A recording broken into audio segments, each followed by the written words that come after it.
आप देख रहे हैं देश खबर 24 और वक्त खबरों का। नगरीय निकाय चुनाव के दूसरे और अंतिम चरण के चुनाव में प्रचार थमने से ठीक पहले अब राजनीतिक पार्टियों ने अपनी अपनी ताकत झोंक दी है।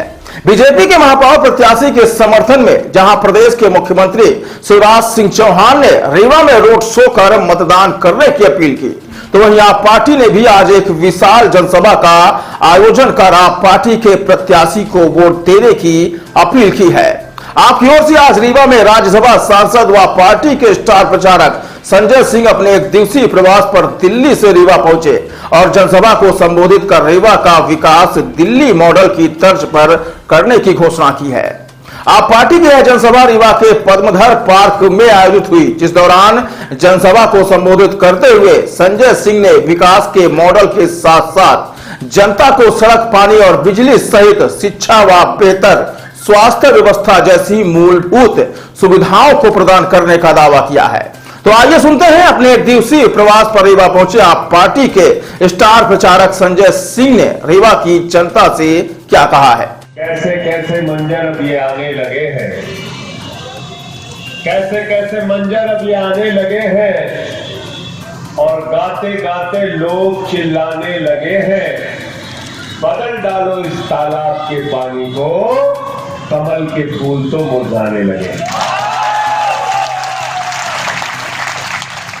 रीवा की धरती पे आप सभी क्रांतिकारी साथियों का अभिवादन करता हूं, प्रणाम करता हूं, नमन करता हूं। और से हिंदुस्तान गुजर रहा है, आपको बताने की जरूरत नहीं है कहां से शुरू करें और कहां खत्म करें। वतन की जो हालत सुनाने लगेंगे तो पत्थर भी आंसू बहाने लगेंगे। वतन की जो हालत सुनाने लगेंगे तो पत्थर भी आंसू बहाने लगेंगे। अगर भीड़ में खो गई आदमियत तो उसे ढूंढने में जमाने लगेंगे। इंसानियत का, मानवता का, आदमियत का कष्ट हो रहा है। आपके जिंदगी के मुद्दों की चर्चा नहीं हो रही। इस नगर निकाय के चुनाव में आम आदमी पार्टी मुद्दों की बात कर रही है, बाकी पार्टियां क्या कर रही है।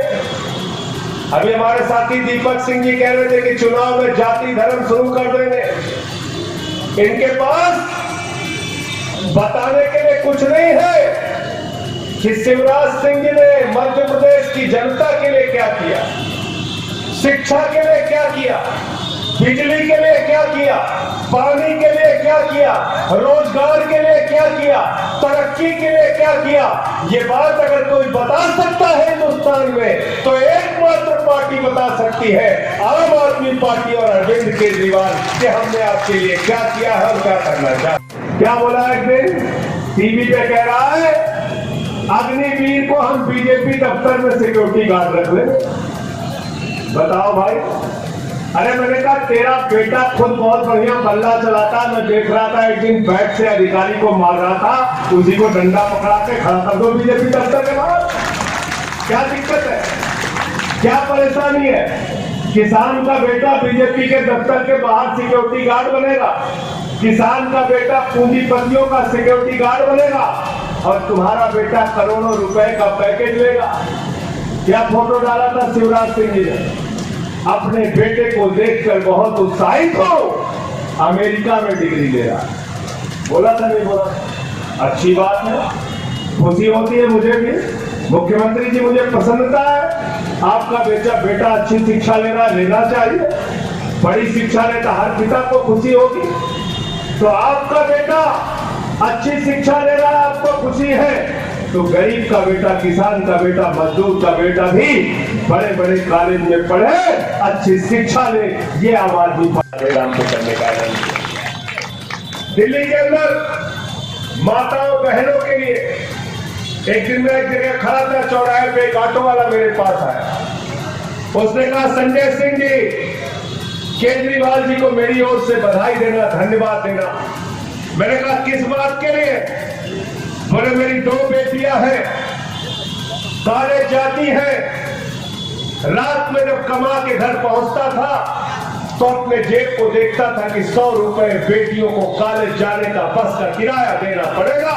अरविंद केजरीवाल ने इस दर्द को समझा, दिल्ली में बेटियों के लिए, माताओं बहनों के लिए बस की यात्रा पूरी तरीके से फ्री करने का काम।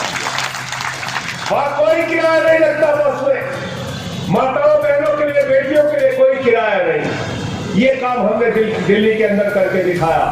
और इतना सारा काम करने के बावजूद पिछले 7 साल से मुनाफे का बजट दिल्ली की सरकार दे रही है। मुनाफे का बजट दे रही है, मुनाफे का बजट दे रही है।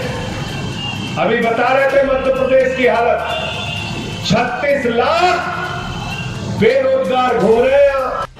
जिसके लिए हम एकत्रित हुए हैं, 13 तारीख जो क्रांति का दिन है, उस पर बात हो जाती है।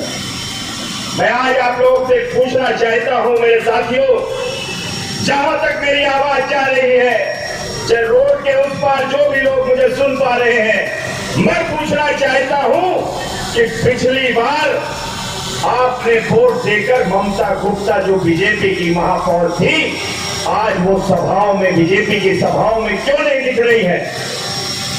आपको पूछने की जरूरत है राजेंद्र शुक्ला जी से, जो यहाँ के विधायक है, कि उनको कहां भेज दिया? देश से विदेश तो नहीं पहुंचा दिया गया? न 5 साल दिखी और इस साल भी नहीं दिख रही है मेरे साथियों।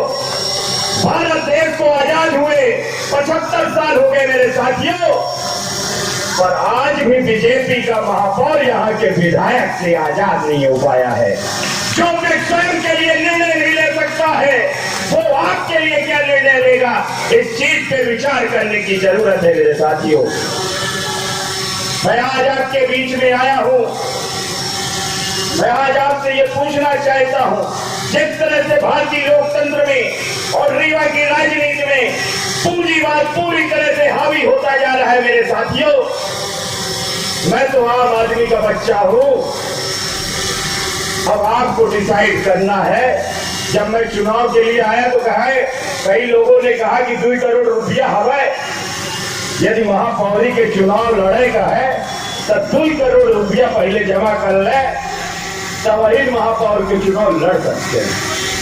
आज मैं आपसे पूछना चाहता हूं, चाहे वो गरीब हो चाहे आम आदमी हो, आज आपको जवाब देने की जरूरत है कि जिस तरह से भारतीय राजनीति में और रीवा की राजनीति में पूंजीवाद पूरी तरह से हावी हो चुका है, आज आपका एक एक वोट ये तय करेगा कि आने वाले भविष्य में आम आदमी का बच्चा, गरीब का भी बच्चा महापौर बन सकता है कि नहीं बन सकता मेरे साथियों।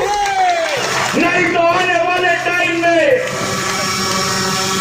आम आदमी कभी साहस नहीं कर पाएगा, आगे खड़ा नहीं हो पाएगा। इस चीज को भी जरूर बताने की जरूरत है मेरे साथियों। आज जिस तरह से रीवा के अंदर हो रहा है, आपको सब पता है।